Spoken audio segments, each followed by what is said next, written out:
fighting ghosts in your head. Do you even realize that? मैं ghost से लड़ता नहीं हूँ, उन्हें खा जाता हूँ। What the fuck. Bobby Deol Rashmika की एक्स पति हैं। बॉबी देओल कैनिबल है जो इंसानों की मांस खाता है। रणबीर अपने ही बाप को मारना चाहता है तो वही रश्मिका अनिल कपूर की बेटी है। और तो वो रॉकी भाई है जो रणबीर को मशीन गन चलाना सिखाया। अब भाई तू ही बता दे कि 80s की रॉकी 23 में क्या टाइम ट्रेवल करके आएगा। मैं बता रहा हूँ कि पब्लिक भी इसको लेकर रणबीर जैसी एक माइंडसेट बना रहे हैं कि लोग वो दायरे भी भूल से चुके हैं कि ऐसा होना पॉसिबल भी है कि नहीं है।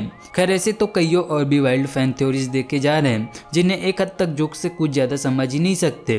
लेकिन ऐसे थ्योरीज के अलावा भी एनिमल मूवी से हाल ही दिनों में और भी ऐसे थ्योरीज सीरियस थ्योरीज देखे गए या देखे जा रहे हैं जो ऐसे लग सकते हैं कि कुछ चीज़ें भी हैं जो उसी दायरे में जाते नजर आ भी सकते हैं। जहाँ ज़्यादा टाइम वेस्ट न किए पहले आए थ्योरी की बात करें तो ट्रेलर के पहले ही सीन को लेकर ऐसा कहना है कि ये सीन मूवी की एंडिंग में होनी है, जहाँ सारी कांड खत्म होने के बाद अनिल कपूर को ये रियलाइज होगा कि पापा के लिए उसका प्यार जोग नहीं बल्कि एक रोग है। जो बाप का प्यार पाने के लिए बेटा इतना ज़्यादा फक्ड अप हो चुका है कि अंत में उसे सुकून तभी मिल पाएगा जब वो इस दुनिया से मुक्त हो जाएगा, अगर वांगा साहब भी इसे एक हैप्पी एंडिंग की तरह न देना चाहे तो।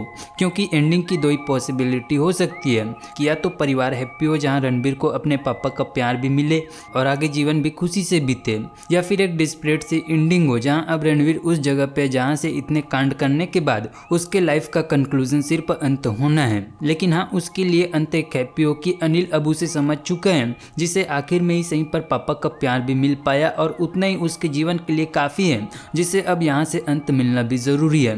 इसके बाद एक थ्योरी ये भी काफ़ी ज़्यादा सर्कुलेट हो रहा है कि बॉबी देओल रियल लाइफ में एग्जिस्ट ही नहीं करता। मीन्स कि बॉबी देओल सिर्फ रणवीर के दिमाग की एक उपज है जो उसके दिमाग के अंदर ही एग्जिस्ट करता है। अब ऐसा क्यों, तो इस सीन पे रश्मिका रणवीर से एक डायलॉग बोलती है कि तुम्हें अंदाजा भी है कि तुम अपने दिमाग के अंदर ही गोश्त से फाइट कर रहे हो।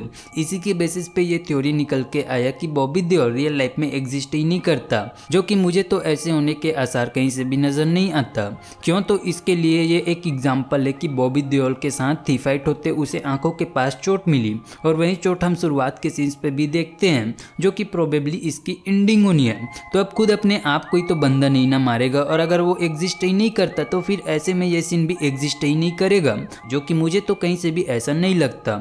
लेकिन हाँ, ऐसे होने के चांसेस काफ़ी हो सकते हैं कि रणवीर और बॉबी देओल दोनों भाई या सौतेले भाई हो सकते हैं। ये वाली थ्योरी भी मीडिया में काफ़ी ज़्यादा घूम रही है क्योंकि इनकी फैमिली भी काफ़ी बड़ी रिच और पावरफुल नज़र आते हैं, जिसमें ऐसे होने के चांसेस हो सकते हैं कि अनिल कपूर की ज्योति से पहले भी कोई वाइफ रही हो जिसकी संतान अपने बॉबी देओल हो जो किसी रीजन से अलग हो इस खानदान से, और बदला या बर्बाद कर देना ही उसका एक मकसद हो, जैसे कि हम कई पुराने मूवीज में अक्सर देखते भी हैं, जहां यहाँ पे बदला बॉबी अनिल कपूर से बिजनेस के जरिए ही लेना चाहे, जिस बीच दो सौतेले भाई के बीच हम ये बैटल होते देख सके।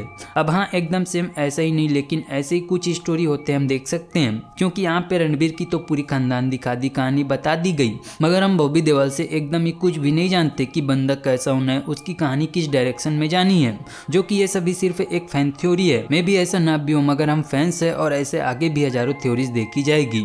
वैसे क्या आपके पास भी कोई थ्योरी है, चाहे वो वाइल्ड ही क्यों ना हो, कमेंट में हमें जरूर से बताना, और बाकी कुछ और भी बातें हो तो वो भी बताना ना भूलना।